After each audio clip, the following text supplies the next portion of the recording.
예전에는 안 그랬어요. 예전에 시간 관리만 할 때는 더 나를 열심히, 더 나를 빡세게, 더 나를 피곤하게 만드는 게 목표였어요. 그래서 낭비 시간이 진짜 1초도 안 남고 막 진짜 빡빡하게 막 돌아가는 거. 근데 제가 그거를 15년 넘게 쭉 해오다 보니까 그게 의미가 없더라고요. 나만 피곤해. 저는 타임 트래커를 왜 만들었고 과정에서 조금 설명을 좀 드릴 건데, 타임 트래커는 크게 세 가지 키워드입니다. 첫 번째는 시간 관리죠. 여러분들은 아마도 시간 관리 때문에 여기 오셨을 거고 저 도구를 접하셨을 거예요. 근데 사실 시간 관리라는 것은 목적이 상실되는 순간 낭비 활동입니다. 쓸데없는 시간이에요. 쓸데없이 굳이 안 해도 되는 거예요. 괜히 내 인생을 피곤하게 만들어요. 내 인생이 피곤하고 아까 계획이 틀어지는 것 때문에 더 스트레스 받고 괴롭고 어려워. 목적이 없으면 그래요. 그럼 목적이 뭐예요? 목적이 방향이거든요. 근데 방향을 확인하는 것이 목표입니다. 그러니까 다시 말하면 목표 없는 방향은 없고요. 목표 없는 관리는 없어요. 관리라는 것이 잘 됐냐 안 됐냐를 볼 수 있는 유일한 척도는 목표를 달성했는가입니다. 근데 그 목표는 사람마다 다 다를 수 있어요. 어떤 목표가 맞냐 어떤 목표가 틀리냐지 이런 차원이 아니고, 여러분의 목표가 무엇이고 그 목표의 수준이 올라가고 예전에는 몰랐던 목표, 잡지 못했던 목표를 잡게 되는 것, 이게 사실 성장이거든요. 제가 예전에 저와 지금 달라진 목표가 딱 하나 있다면 저는 휴식을 목표를 설정합니다. 이제는. 예전에는 안 그랬어요. 예전에 시간 관리만 할 때는 더 나를 열심히, 더 나를 빡세게, 더 나를 피곤하게 만드는 게 목표였어요. 그래서 낭비 시간이 진짜 1초도 안 남고 막 진짜 빡빡하게 막 돌아가는 거.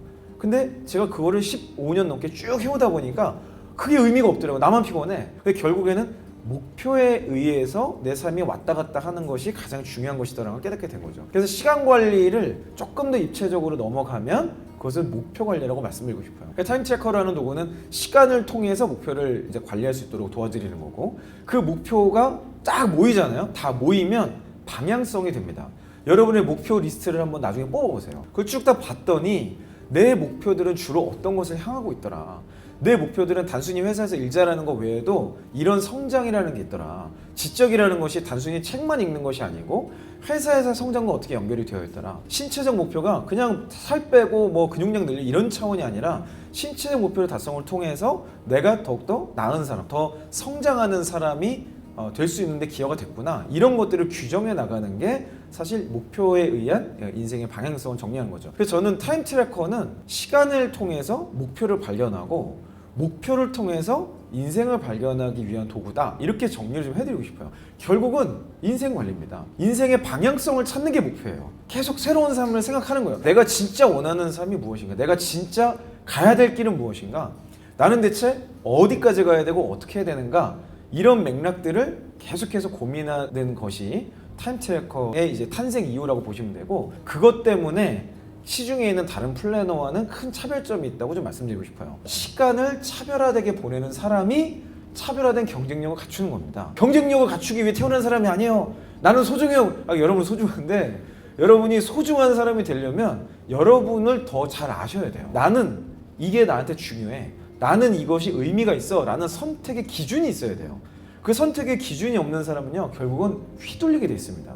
그냥 언론에서 뭐 미디어에서 누가 뭐 좋다 그러면 오 그러고 글로 가고, 누가 뭐 저걸 해야 돼 그럼 또 우 가요. 제가 이렇게 권면드리는 걸 하더라도 저 역시 제가 살아보고 제가 경험해 본 것 중에서 이거는 진짜 이렇게 한 게 맞다, 제 확신을 가지고 말씀드려요. 그래서 저는 이 타임 트래커를 조금 더 대중적으로 하기 위해서 더 심플라이징하고 더 간소할 수 있어요, 양식을. 그런데 우리가 타임 트래커를 통해서 던지고자 하는 메시지가 여기서 더 심플라이징이 되면 깨져버려요.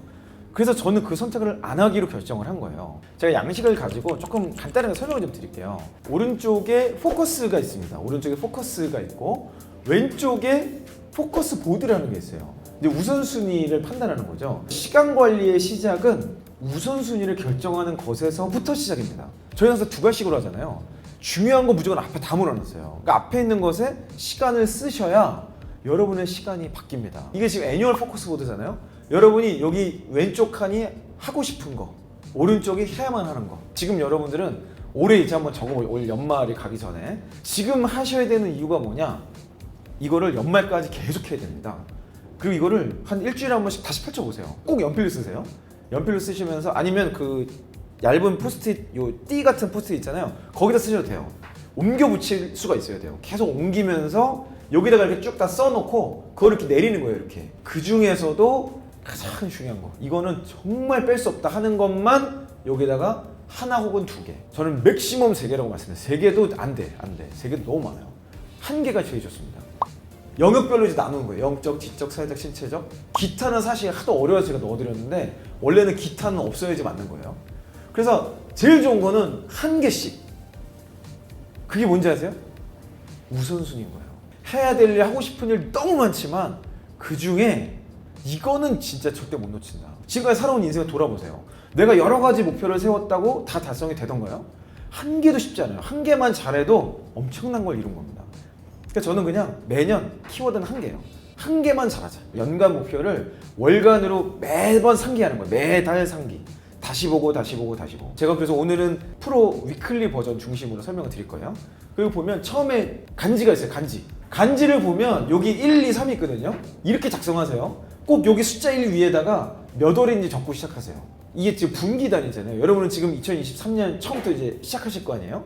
그러니까 이제는 시작하실 건데 그 시작의 1, 2, 3 분기의 첫째 달, 둘째 달, 셋째 달이 다 각각의 의미가 있어요. 구글에서 괜히 분기단위 경계를 짜는 게 아니에요. 이게 굉장히 고도로 측정되어 있는 이미 데이터를 통해서 검증된 이 피리어드예요. 저는 분기단위 목표 관리가 저는 그런 면에 가장 좋다고 봐요. 그래서 제가 여러분께 제안드리는 최종적인 모습은 3개월짜리를 쓰는 게 좋다. 한 달짜리 뭐 어쩔 수 없이 내가 가볍게 들거나 이런 것도 괜찮은데 3개월짜리의 프로 위클리가 이게 자연스러워지는 게 가장 좋다라고 제가 결론적으로 좀 말씀을 드리고, 그래서 첫 달에 여러분들이 여기 몇 월인지 한번 적어보는 거예요. 적어보면서 몰라서 적으라는 게 아니라 적으면서 이번 달의 의미를 다시 한번 생각하시라는 거예요. 그래서 그걸 다 새로 적는 칸에 계속 반복이 됩니다. 여기 위에 적으시고 여기에 보면 문구가 하나씩 있어요. 대부분 드러커의 문구거나 제가 드러커의 영향을 받아 제 언어를 해석한 문구인데 이거를 그대로 한번 적어보셔도 돼요. 제가 괜히 아날로그를 강조하는 게 아니에요, 여러분. 저도 디지털 좋아하고 앱 좋아해요. 누구보다도 잘 활용하고 있는 사람이에요. 그런데 그걸로 안 되는 게 있어요. 내가 직접 쓰면서 내 머릿속에 각인시키는 효과가 있거든요. 이 문구를 쓰셔도 좋고 여러분이 이번 달에 시작하는 각오를 적으셔도 좋아요. 이거를 그냥 넘기지 마세요. 한 장 한 장, 한 줄 한 줄이 다 의미가 있습니다. 넘어가면 똑같은 게 반복이 됩니다. 연간과 똑같은 플로우로 그 연간을, 그 연간 페이지를 보면서 계속 왔다 갔다 해서 보셔야 돼요. 갑자기 연간 목표는 깡그리 날려버리고 월간 목표를 다시 시작하는 게 아니라 연간과 연결해서 지금 이 월간을 다시 보시는 거죠. 자, 그럼 여기서 또 이제 많은 분들이 이런 질문 하세요. 아니 3개월짜리 보니까 맨 앞에 연간 목표를 또 적게 되는데 이거 너무 비율 아니냐? 절대 그렇지 않습니다. 연간 목표를 다시 적으면서 상기하라는 거예요. 아마 오랜만에 볼 거예요. 연간 목표는 1년에 한 많이 봐야 4번 볼 거거든요. 근데 그 4번 보면서 이거 뭔가 좀 안 맞는데? 이런 포인트가 있어야 정상이에요. 1년이라는 긴 시간에 대한 목표를 정확하게 짤 수 있다, 그런 사람 없습니다. 저도 못 그래요. 저도 매 분기 연간 목표를 수정을 합니다. 매번. 그 목표를 타협하는 게 아니라 좀 더 현실적이고 좀 더 성장 중심적이고 작년에 나의 모습이 없었던 모습을 발전시키기 위한 그 표상이 뭐냐라는 것들을 수정해 가는 거예요. 그래서 다시 적으라고 하는 겁니다. 다시 적으면서 다시 상기하시고 수정하시고 그런 것들을 계속해서 발전시키는 거죠. 그리고 여기 월간 목표에 적을 때 요 칸 하나하나 적을 때 요거를 꼭 보세요. 스마트한 거를. 제가 여러분께 질문을 생각하시고 제가 여러분께 구체적으로 적으신 거 맞나요? 측정 가능한가요? 행동 중심으로 적으셨나요? 그냥 뭐 더 열심히 살기, 뭐 아침에 일찍 일어나기, 이거 아니죠. 새벽 5시 이상 주 몇 회 달성하기, 뭐 이런 식으로 구체적으로 적는 연습을 하라는 거예요. 이 연습을 할 때 의심의 여지 없이 여러분 성장할 수 있습니다. 여러분의 삶을 숫자로 관리하게 되시는 거예요. 내 삶을 숫자로 관리하면 업무도 숫자로 관리하는 게 굉장히 쉬워집니다. 이 페이지 바로 다음 페이지에 피드백 페이지가 있습니다. 그러니까 어떤 분들은 또 생각의 흐름대로 아니 목표가 있고 그 목표를 쭉 시간 기록을 하고 다 끝날 때 이게 들어가야 되지 않나요? 그게 더 좋을 것 같은데 이런 질문 하시는 분들이 많이 있어요. 근데 절대 그렇지 않습니다. 왜 그럴까요? 우리 인지 구조상 몇 가지 오류가 있어요. 시간 기록을 하다 보면 제가 기본적으로 5주 베이스이기 때문에 5주까지 작성할 수 있게 칸에다 만들어 놨어요. 근데 여러분이 실제로 생활하시다 보면 4주에 끝나는 월이 꽤 많습니다. 그런 주간은 한 장이 그냥 비어요. 그러면 여러분들은 한 장을 그냥 넘긴다고 생각하시면 결코 그렇지 않아요. 피드백을 안 하고 그냥 넘어갑니다. 그러니까 그런 달마다 피드백을 안 해. 그리고 또 피드백 하기에도 미리 적어 놓는 거잖아요. 목표를 미리 적어 놓고 여러분은 그것과 뭐 그걸 항상 염두에 두고 생각하고 그러신 분은 뭐 괜찮은데 대부분 그날 하루 연간 목표를 연초에 찍고 잊어먹듯이 월간 목표를 월말이나 월초에 적으시고 또 2주 지나면 까먹어요. 그러니까 나쁜 게 아니에요. 저도 그래요. 우리는 사람이기 때문에 그럴 수밖에 없어요. 근데 그 주기를 조금이라도 좁히자는 거죠. 그래서 월간 목표를 앞에 써놓고 내가 한 달을 열심히 살고 피드백을 하려고 보니까 양식이 다시 앞에 있는 거예요. 얘를 다시 보면서 아 내가 또 까먹었네? 내가 이 부분을 또 놓쳤네? 이것을 상기하는 것을 의도적으로 하기 위해서 앞뒤를 붙여놓은 거예요. 그리고 피드백할 때도 제로베이스 다시 한번 보는 거야. 아 내가 목표는 이거였어. 맞아. 그러니까 내가 시간 세고 쭉 보니까 아 이게 좀 뭐가 안 맞았네? 그러면서 앞뒤를 묶어놓는 거고 나중에 여러분들 수년 지나서 4, 5년 지나서 타임 트래커를 다시 열어봤을 때 목표랑 피드백이 붙어 있어야 그 당시를 회고하기가 좋습니다. 제가 이거는 십수년간 해본 결과예요. 그래서 여러분께 제가 그렇게 제안을 드리는 거고 우리가 실제로 이해하기 좋게 하기 위해서. 그리고 오른쪽에는 빈칸이 있습니다. 뭐 물론 빈칸이 있는 버전도 있고 없는 버전도 있었어요. 근데 저는 위클리 프로 버전에서 이렇게 가는 게 좋겠다라고 제가 결정을 했던 것도 여러분 피드백을 하시다 보면 목표는 뭐였고 결과는 뭐였고 뭐 원인 뭐 달성했으면 달성한 원인이 뭐냐 뭐 못했으면 못한 거 뭐냐 뭐 이런 것들이 쭉 적다 보면은 여러분 나름의 인사이트가 있어요. 야 이번 달은 진짜 이거 의미가 있었다. 다음 달에는 또는 내년 이맘때 이런 거 놓치지 말아야지 라고 하는 것들을 오른쪽에 같이 적어놓으라는 거예요. 또 빈칸은 내비두지 마시고 그 피드백하는 시간을 더 풍성하게 쓰라는 겁니다. 그래서 저기 칸에 들어가 있는 것은 정말 필수적인 얘기고 또 이 필수적인 얘기 중에 여기 다 못 적는 요소가 있을 수 있잖아요. 이번 달에 보니까 와 진짜 예기치 않은 성공을 한 것 같아. 그럼 그 성공에 대해서 좀 더 입체적으로 더 이걸 확장하기 위해서는 어떻게 해야 될까? 여기다가 적어보시는 거죠. 그러니까 그런 맥락으로 여러분들만의 성공 노하우라든지 생각을 조금 더 통찰력 있게 깊이 있게 가져가기 위해서 요 칸을 쓰시면 좋겠다라고 말씀을 드리고 싶습니다. 자 그리고 또 이제 캘린더를 이렇게 넣어드렸어요. 사실 캘린더 없어도 됩니다. 요즘에 누가 씁니까 이거? 근데 제가 일부러 넣어드렸어요. 왜 일부러 넣어드렸을까? 이거를요 날짜를 손으로 쓰세요. 이거는 의도가 있는 거예요. 언제 시작되고 끝이 언제인지 보시고 적다 보면요 그 날짜가 여러분도 모르게 시뮬레이션이 돼요. 그리고 뭐 여러분이 구글 캘린더 쓰든 뭘 쓰시든 거기에 있더라도 여기다가 중요한 스케줄 한 번 더 박는 거예요. 그리고 월간 목표를 보시잖아요. 이 캘린더를 쓰시면서 그걸 다시 상공하는 거예요. 아, 요 목표를 달성하려면 요 즈음엔 이런 걸 꼭 해야겠네. 이런 이벤트가 이날 있었네. 이때 누구 만나는 거네. 이런 것들을 여기다 다 적는 거죠. 굵직굵직한 것만 적는 겁니다. 내가 이번 달에 대해서 뭔가 희망을 가질 수 있는 그런 이벤트 몇 개를 적어 놓는 거예요. 그래서 그걸 잊지 않기 위해서 칸이 있고 오른쪽에는 이제 30일 챌린지 3개를 할 수 있겠어요. 그래서 뭐 물 먹기라든지 운동, 뭐 아침에 일찍 일어나 뭐 이런 등등등 여러 가지가 있을 수 있잖아요. 그런 내용들을 날마다 체크하면서 여러분 스케줄을 왔다 갔다 하면서 관리하시라고 챌린지까지 넣어놨습니다. 이미 타임트래커 써보신 분이라면 잘 아시겠지만 양식을 24시간 기준으로 다 작성하시고 위클리 포커스를 꼭 목표를 상기하는 거죠. 그리고 맨 위에 습관에 대한 거 그리고 가운데 칸은 두리스트 그날 잊어먹으면 안 되는 거 이걸 적으라고 되어 있는데 저는 두리스트 칸을 거의 쓰지 않습니다. 왜 그러냐면 제가 시간 관리를 10몇 년 하고 지금 목표에 의해서 가다 보니까 두리스트를 적을 이유가 없어요. 왜냐면 두리스트는 시간에 다 이미 반영이 되어 있습니다. 어떤 두리스트를 할지가 저는 이미 계획이 되어 있고 그 두리스트를 이 시간에 반영할 거기 때문에 사실은 두리스트 칸도 필요 없는 거예요. 근데 뭐 처음부터 그러면 너무 어렵기 때문에 제가 두리스트까지 적을 수 있도록 적어놨고 실제 업무 관리하다 보면 이게 더 막 필요하다고 하시는데 이게 너무 많아지면 벌써 여러분 업무 관리가 안 되고 있을 확률이 매우 높아요. 그러니까 최대한 업무를 덩어리로 모으고 최대한 이 시간들을 시간에 집중해서 그 시간 안에 해결할 수 있을 정도로 규모 있게 업무를 적어가는 연습을 하시는 게 집중 시간을 만드는 핵심 요소라고 볼 수 있습니다. 근데 우리가 이거 일을 하다 보면 디테일까지 다 두리스트를 관리하려고 그래요. 그거 아니에요. 여러분 머릿속에는 업무가 묶음으로 있는 연습이 돼 있어야 돼요.